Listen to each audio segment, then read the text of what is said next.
그때는 코로나하고 무관하지만 숙박을 할 때 거기서 제공하는 거를 잘 안 써요. 네, 무슨 말인지 아시겠죠? 이 숙박한다 그래놓고 그냥 가는 사람도 있고 숙박을 하는 사람도 있어. 거기에 침구류 이것을 어떻게 관리한다는 것을 이용객한테 딱 심어줄 수 있도록 관리를 잘 한다고 봐요. 요새는요 고급 호텔에 가도요 그 침구류 조심해서 씁니다. 그래서 펜션도 잘 안 가잖아요. 저 야영해버리고. 그러니 작년에도 그런 일이 있었는데 침구류를 안 쓰고, 왜냐면 침구를 다중이 이용하는 거를 꺼리잖아요. 근데 이 코로나를 거치면서 더 예민해졌으니 거기 침구류는 안전하게 활용해도 된다. 그리고 세탁은 어떻게 한다. 그거를 지금 없어 그게. 거기다가 써붙여놔서 이용객들이 구를 믿고 또 관을 믿고 안심하게 이용할 수 있도록 당부드리겠습니다. 네, 우리 적극적으로 조치하도록 예, 하겠습니다. 이상입니다. 유경철 의원님 수고하셨습니다. 질의하실 의원님 계십니까? 이한국 의원님 말씀하시죠. 예, 이한국입니다. 31페이지 27번 전기차 충전 인프라 구축에 대해서 제가 좀 건의 좀 드리고 싶고, 물론 우리 구에서는 표기를 못 하시겠지만 이게 다 시에서 내려온 시 예산으로 하는 사업이다 보니 우리 국장님하고 우리 노원구청에서는 우리 의회와 우리 국장님, 우리 구청의 우리 국장님하고 같이 이렇게 좀 머리를 맞대서 좀 상임기관에다가 건의를 했으면 좋겠어요. 왜냐면 사실 우리가 전기차 이제 보급력이 앞으로 장기적으로나 미래를 내다봤을 때는 거의 이제 전기차로 난 사용한다고 보고 있어요. 근데 이거를 우리 그 국민들의 주민들의 세금을 걸어서 우리가 전기차를 이용하는 사람에게 전기 충전소를 만들어준다는 것에서 저는 상당히 좀 그 뭐랄까 좀 아니라는 사업이라고 들어요. 이게 왜냐면 사실 전기차를 보급하는 대기업에서 이거를 사실은 충전소를 만들어줘야 된다고 저는 생각을 하는 사람이에요. 기본적으로. 사실 우리 의회가 해외 연수도 우리가 유럽 쪽으로 가서 우리가 나름대로 좀 많은 그 유럽의 나라 국가에 대해서 그 여러 가지 좀 배울 점을 많이 배우고 왔는데, 사실 보니까 유럽은 지금 다 그 기업에서 그 전기차 충전소를 공공장소 주차장이나 그 다음에 공공시설 주차장이나 그리고 민간 주차장 이런 데다가 대기업, 기업들이 본인들이 차를 만들어준 기업들이 다 설치를 해준다고 하더라고요. 거기도 지금 무슨 유럽도 100% 다 전기차가 아닌데도 불구하고 벌써 이렇게 앞서가는 그런 그 주민들에게 그리고 나라에, 그러니까 나라라보다는 본인들이 책임지는 그런 기업들이 있다는 거죠. 그래서 저희들도 미래지향적으로 장기적으로 내다봤을 때 우리 전기차가 이제 급속도로 이제 많이 이제 나올 건데, 그때마다 우리가 정부에서 나라에서 이거를 전기차 충전소를 전기 충전소를 우리가 보급해 줄 수는 없다고 저는 생각합니다. 부장님 어떻게 생각하십니까? 그 민간이 설치하는 쪽으로 유도해 주는 것도 조금 정부 정책에서 상당히 필요하다. 저도 그렇게 봅니다. 한없이 국가에서만 할 수 있는 문제는 아니다. 저도 그렇게 동의하고요. 네, 이게 초창기에 길을 들여야죠. 이게 또 지나가다 보면 마치 나라에서 당연히 해줘야 될 듯이 그때 기업들이 또 무관심하게 또 들어설 수 있거든요. 그래서 애초부터 초창기에 기업에서 책임을 져야 된다라는 인식을 심어줄 필요가 있다는 거죠. 하여튼 그거를 위해서 우리 같이 좀 노력했으면 좋겠습니다. 네, 동의합니다. 예, 이상입니다. 국장님, 저 환경재단 이번에 만들었죠? 그렇습니다. 환경재단이 해야 할 일이 우리가 왜 환경재단 만들었다고 생각해요? 기후변화가 심각한 문제이기 때문에 이제 그 회복을 시작을 하긴 했는데요. 예. 그래도 그 부분에서는 좀 고민이 많이 되긴 합니다. 그 미지주택 이게 환경재단에 들어가 있다고 생각하세요? 어쨌든 그 친환경적 건축물을 만들었기 때문에 이제 환경재단이 위탁을 맡고 있는데요. 그래서 예. 그거를 예전에부터는 관리 위탁을 민간에다 좀 맡겨보려고 예. 지금 하고 있습니다. 국장님, 제가 지금 이 상황을 보면 미지주택 같은 경우는 그 도시계획국에 들어가서 지금 현재 건축을 어떻게 함으로써 에너지가 전략이 되고 경비가 절감이 돼서 국민들이 편안하게 쓸 수 있냐 안 되려고 하는 게 이지주택의 원 모습인데 환경재단 만들어 놓고 지금 뭐 환경재단의 일이 좀 적다고 생각을 하는지 갑자기 이걸 환경재단에 지금 밀어넣었더라고요. 사실 환경재단은 이거 에너지 전략 된 거 물론 저 연료를 적게 써서 환경이 맑아졌다고 생각하지만 이거의 근본 목적은 어떻게 하면 건축물을 지어서 여기에 대한 에너지를 절감하고 이걸로 인해서 어떤 국민 전체가 행복할 수 있는 이런 차원에서 시작된 사업인데 환경재단에 들어가 있어서 아까 그 이경철 의원님이 지적한 바대로 이게 그 어떤 땜빵식으로 갖다 집어넣는 이 사업은 저는 제보를 해야 한다고 생각을 하고요. 그 다음에 업무보고 책자를 보니까 저 페이지 열자마자 보면 뭐 환경재단 3억 1,500, 경남천 환경센터 3억 540, 뭐 그다음에 에코센터 3억 5,500. 이걸 해서 도대체 이 에코센터, 중랑천 환경센터, 뭐 환경재단 이 내용을 좀 궁금해서 자료를 좀 받아봤더니 에코센터나 중랑천 환경센터나 어떤 그 운영하는 수업이나 이런 것들이 유사한 수업들이 너무 많더라고요. 그러면 지금 환경재단 뭐 만들어 놓고 지금 현재 그 사업이 적어서 그렇게 지금 중복되는 건지 두 개를 근거 자료를 보면 두 군데서 함께 교육을 해도 충분히 그 양쪽에 수용을 할 수 있는 교육 내용들이 중복이 많이 됐다고 저는 판단을 하는데 국장님은 그에 대한 그 검토를 혹시나 해보셨습니까? 화석연료 제거에 대한 포커스를 맞춰서 지금 교육 프로그램이 짜져 있기 때문에 일정 부분은 좀 다룰 수 있습니다. 그러나 성격은 전혀 다르다고 하기는 좀 어려울 거예요. 의원님 지적하신 부분에 대해서는 일정 부분은 동의합니다. 사실 오늘 그 업무보고 이전에 생각이 중랑천 환경센터가 난 서울시에서 운영하는 줄 알았어요. 혹시 오늘 환경재단에서 나오셨습니까? 사실 중랑천 환경센터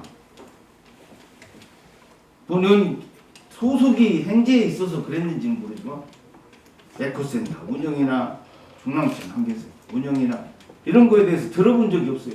어떻게 가는지 도대체 이게 뭐 하는 것인가 해서 우리 내 팀장님한테 자료 좀 주십시오. 이거 내용이 뭔지 좀 파악해 보겠습니다 해서 자료 보다 보니까 거의 뭐 유치원, 초등학교 뭐 저 이렇게 해서 교육 내용을 또 하나하나 이렇게 좀 이렇게 둘러봤더니 뭐 거의 중복되는 것 같아요. 이거를 좀 통합하면 비용도 아끼고 그 오는 학생들도 한번 오면 이것도 듣고 이것도 이렇게 들을 수도 있는데 에코센터 교육, 환경센터 교육 해서 금액은 보면 세 군데 합치니까 거의 10억이 넘어가는데 이런 것들이 이렇게 꼭 분산시켜서 이렇게 여러 군데로 나눠야 되는지 뭐 환경재단이 이제 설립이 돼서 아직 깊이까지 들어가지 않아서 뭐 사실 우주센터는 뭐 별도의 우주센터를 가기 때문에 뭐 거기에 전문은 않겠습니다. 그러나 그 중랑천 환경센터도 이게 명칭이 꼭 그렇게 중랑천 아니면 노원구 중랑천 환경센터를 가든 그 이런 것들도 그 아직 노원구의 소속이 아니라는 느낌이 들 정도로 아직 생소하고 또 그 교육 내용도 좀 겹치고 그래서 앞으로는 환경센터가 환경재단이 이렇게 건립이 됐으면 아마 저쪽 상임위에서도 여러 가지 그 문제점이 있었어요. 사실 재단에서 모든 거 위탁으로 재단으로 넘기고 재단에서 운영하다 보니까 우리 담당 팀 과장님들한테 질문하면 그 재단에서 운영하는데 그 내용은 제가 잘 모르겠습니다. 이럴 때가 한두 번이 아니었어요. 그래서 그런 부분들 그 오늘 다시 한 가지 우리 위원장님한테 부탁이지만 환경재단은 항시 업무 보고 때 같이 참석을 꼭 좀 해주시기를 부탁드리고 또한 에코센터나 중앙센터 이런 교육 프로그램도 조금 더 차별화 가든 아니면 재단에서 통합을 좀 해서 사실 학생들 수시로 불러들이는 것보다는 사실 이거 교육 일수 맞추고 하다 보니까 반강제적도 들 수 있고 학교 불러올 수도 있고 그런 여러 가지 중복된 점이 많이 있으니까 그런 부분을 환경재단으로 다시 어떤 용역을 한번 하시든 여러 가지 그 중첩되지 않도록 해서 그 명실상부하게 그 기후 변화에 따른 환경을 생각하는 재단으로 거듭나기를 좀 당부드리고 국장님께서도 그 부분을 좀 꼭 체크해 주시기 당부드립니다. 네, 이상입니다. 좀 전에 이경철 의원님께서 그 질의하신 거에 좀 보충 질의하겠습니다. 그 성면 그 우리가 피해에 대해서 그 예방을 하면 좋겠다 이렇게 말씀하신 거잖아요. 사후 약방문 하지 말고 사전 약방문을 해라 그런 얘기신데 그 초등학교에 오래된 학교를 이제 그 천장이나 이런 데 한번 조사해보라 이렇게 말씀하셨는데 그 우리가 지금 그런 자료가 다 있지 않아요? 다중 이용 시설에 관한 본인이 그거 한번 받아본 적이 있는데 초등학교, 대학교까지 지금 그 조사한 내용이 있어요. 없으세요 지금 관장님? 성면하고 관련된 자료는 저희 거는 없습니다. 근데 저희가 다중이용시설 공기질하고 관련된 사업은 하고 있어서 그 다중이용시설이 속한 그 집행 부서에서 1년에 몇 번씩 그 공기질 점검하고 만약에 그게 초과가 되면 조치하고 이런 거를 하고 있는데 지금 그런 다중이용시설에 성면을 쓰는지 안 쓰는지에 대한 자료 자체는 저희가 하고 있지 않습니다. 성면을 쓰는 게 아니고요. 성면이 지금 들어있는 거를 조사한 거죠. 지금 쓰는 게 아니고 그래서 지금 학교 같은 경우는 오래됐기 때문에 지금 제가 알기로 지금 이 기억으로 지금 이 숫자를 지금 기억을 못해서 그래요. 대학교에도 지금 생각외로 있어요. 그래서 뭐 다중 이용 시설이라는 게 뭐 목욕탕도 있고 뭐 여러 가지 있잖아요. 뭐 이발소도 있고 뭐도 있고 그 중에 학교가 있습니다. 저도 한번 자료 버리진 않았으니까 한번 찾아볼 텐데요. 과장님도 한번 그 찾아보세요. 그래서 지금 그 이경철 의원님께서는 지금 도시환경위원회를 후반기에 들어오셨기 때문에 지금 그 질의를 할 때 좀 자료를 다 갖고 오셔서 좀 답변을 주셨으면 하는 그 아쉬움이 있었어요. 그래서 한번 찾아보시기 바랍니다. 저는 이제 11쪽에 중앙천 환경센터 운영에 관한 여기 추진 실적에 대해서 질의하겠습니다. 프로그램 운영 현황에 194회에 2,186명이다 이렇게 했는데 그 이번에 그 코로나가 그 연초 한 2월 말부터 해갖고 3월부터는 전면 중단되고 또 5월에 또 풀릴만 하니까 또 이태원발이 터졌고 5월 지나서 이제 8월에 다시 2.5단계 가고 지금 현재 이런 상황이잖아요. 근데 언제 194회를 2,000명이 넘는 인원을 프로그램을 하셨다는 건가요? 이게 추진 실적인데 9월까지. 네, 환경과장 답변 드리겠습니다. 네네. 프로그램이 여러 개가 있습니다. 시간 타임별로. 네. 근데 코로나가 없었을 때 이제 아이들 대상으로 한 게 이만큼이고요. 지금 9월까지인데 연초에 조금 하고 여름에 이제 코로나 약간 없어졌을 때 그 신청 받은 분들 아이들에 대해서 했고 그래서 이만큼이고 예전에는 보통 1년 동안 코로나 없이 2019년도에 보면 한 15,000명 정도가 참여를 했었거든요. 그 당시에는. 근데 이제 코로나 때문에 신청하신 분들 계속 못하고 해서 잠깐 좋아졌을 때 하고 한 게 이 정도 건수입니다. 네. 그 2월에 업무 보고 하시려고 이 업무 보고 계획 책자를 보면 맞습니다. 2019년에는 뭐 15,000명, 15,600명 정도 이렇게 보고를 하셨는데 1월에 참여한 사람이 50일에 730명이다 이래요. 근데 이제 1월은 우리가 코로나 발생 전이니까 가능하고 그 이후에는 그 코로나로 그 뭐 좀 할만하면 또 하고 계속 연장이 돼서 사실 거의 못 됐을 것이다 이렇게 생각을 해서 한번 여쭤본 겁니다. 그러면 이게 오프라인으로 다 프로그램을 예, 진행하신 오프라인으로 거예요? 하는데 이제 2단계 이렇게 강화되기 1단계 이럴 때는 다 음. 마스크 쓰고 거리를 두고 이렇게 해서 프로그램을 진행을 하고 있어서 전면 중단된 건 아니고요. 근데 네, 이제 네, 2단계 네. 되고 이게 심해졌을 때는 그렇죠. 중단을 하고 있다가 네. 지금처럼 한 1단계 정도 되면 마스크 쓰고 다 소독하고서 그러고 했었습니다. 네네. 그때 했던 이명수다. 네네. 알겠습니다. 그 다음에 12쪽의 그 지속가능 발전위원회 운영이라는 사업에는 그 발전위원회 이 회의는 연간 몇 번 합니까? 12년부터 16년까지는 1년에 한 번, 두 번씩 했는데 네. 2017년부터는 지금 위원회 개최한 게 없습니다. 없다고 써 있어요. 그러면 2019년에는 여기 그 사업 내용에서 지속 가능한 구종을 위한 환경 보전과 계획 개발 이런 내용이 있는데 그 2019년에 회의에 그 이 계획 개발에 대한 건 어떤 내용이 있습니까? 이 관련된 계획은 저희가 해년마다 물론 5개년 계획을 중장기 계획을 세웁니다. 그리고 네. 해마다 그 해에 필요한 환경 계획을 세우는데 그러한 이제 총장님 방침으로 세우는 그런 계획을 말씀드리는 겁니다. 5개년 계획이다. 원래는 5개년 계획, 중장기 계획을 세우게 돼 있습니다. 그래서 그 중장기 계획을 지금 관련해서 지금 용역을 주고 있고요. 네. 11월 정도 되면 용역이 나오면 그걸 가지고 5개년 계획, 내년부터 5개년 계획을 세울 거고 그 해마다 또 세부적인 자세히 계획을 세워야 되는 것들이 있으면 그걸 가지고 계획을 세우는 겁니다. 그러니까 이제 그런 지속가능 발전위원회에서 뭐 회의에서 5개년을 하든 3개년을 하든 그 어떤 그런 그 회의의 계획과 또 회의 내용과 그거에 대한 결과 뭐 이런 것들이 보고가 잘 안 되고 있다는 얘기예요. 지금 이 사업에 대한 운영비에 대한 것만 있지 사실 그 운영에 그 내용이 없어서 전혀 알 수가 없어요. 이 위원회에서 무엇이 결정되고 무엇을 했을까 뭐 이런 것들이 궁금한 거죠. 뭐 물론 우리가 사업 보고에서 이 사업비에 대한 보고를 받는 것도 당연히 보고를 받아야 되지만 내용이 좀 미비하다는 거죠. 또 하나는 여기 그 작성한 거에서 일반 운영비 집행률은 0%인데 302라고 써 있는 건 뭐예요? 오타요? 맨 밑에 업무 추진비에 있는 거예요?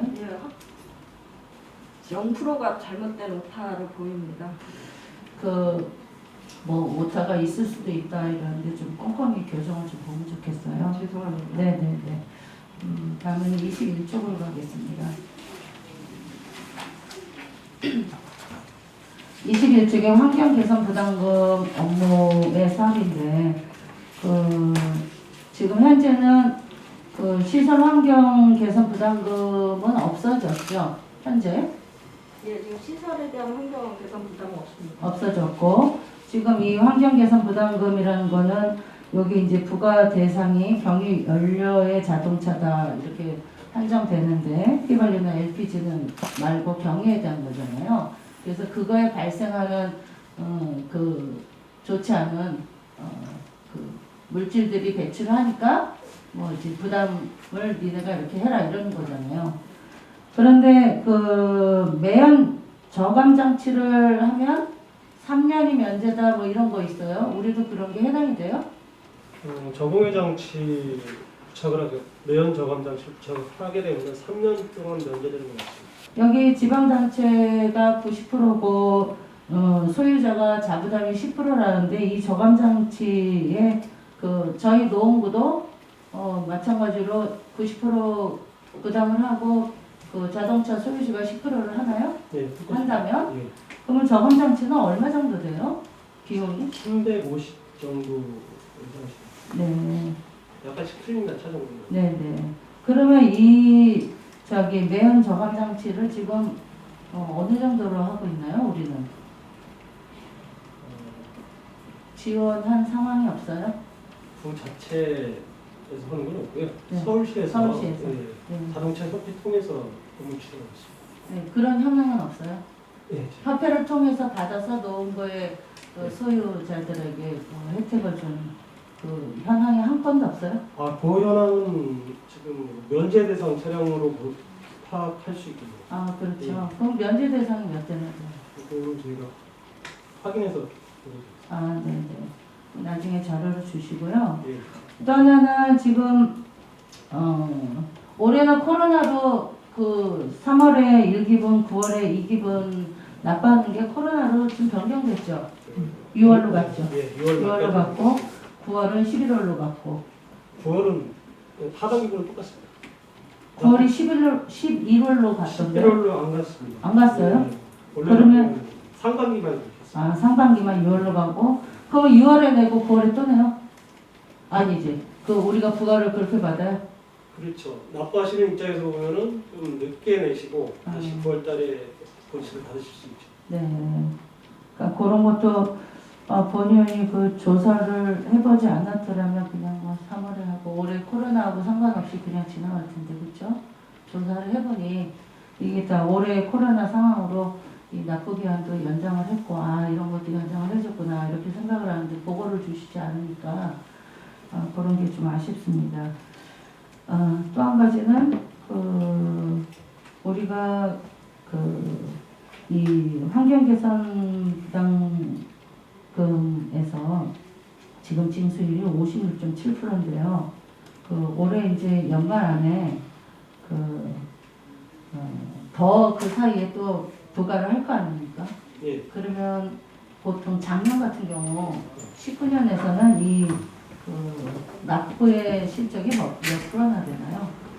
부가는 다른 연도에는 보통 60%를 유지하고 그렇게 높지는 않은데 이제 갈수록 체납 정리하고 그러면서 이렇게 보시면은 좀 높아지죠. 네네. 여기 뭐 부가는 당해 연도에는 보통 이제 이런 서류로 나옵니다. 임금 자치구도 마찬가지고요. 네. 저희도 계속 이 정도 수준을 유지합니다. 네네. 알겠습니다. 그다음 25쪽에 실내 공기질 관리에 대해서 팀장님께서 또 답변하셔야 될 것 같은데요. 네. 여기 다중이용시설의 실내 공기질 자가 측정을 108개소를 하잖아요. 근데 자가 측정을 하는 건 어떤 공기질을 자가 측정을 한다는 거죠? 저기 25쪽이에요. 추진실적 두 번째 줄. 미세먼지나 뭐 이산화탄소, 뭐 일산화탄소 뭐 이런 종류들 한 6개 종류를 측정을 하게 되어 있습니다. 네. 측정했는데 초과가 된다 그러면 저희가 다시 행정 명령을 해서 다시 학교에서 다시 한번 또 측정을 하고 재측정을 네. 한 번 더요? 예, 그런데 이제 그게 개선이 안 되면 저희가 뭐 카피로라든지 뭐 이런 조치를 하는데 네. 그런 조치 갖는 데는 그렇게 많지는 않습니다. 네. 다음에 우리가 사업 추진 실적을 또 이제 연말에 하실 텐데요. 그렇죠? 네. 그때는 조금 이렇게 자료를 좀 구체적으로 다른 과도 마찬가지예요. 여러분들이 이렇게 의원실을 방문해서 이렇게 좀 구체적으로 설명을 주시는데 저는 그 자료를 그냥 놓고 가시면 제가 다 읽어볼게요. 그렇게 하고 있는데 이 자료도 뭐 분량이 뭐 많아져서 더 뭐 불편하진 않잖아요. 그러니까 그런 것들은 조금 이렇게 상세히 좀 해주면 좀 시간도 좀 줄이지 않나 이렇게 생각을 해봅니다. 네, 이상 마치겠습니다. 신동원 의원님 수고하셨습니다. 질의하실 의원님 계십니까? 없습니다. 더 이상 질의가 없으므로 녹색환경과 소관 2020년도 주요 업무 보고를 마치겠습니다.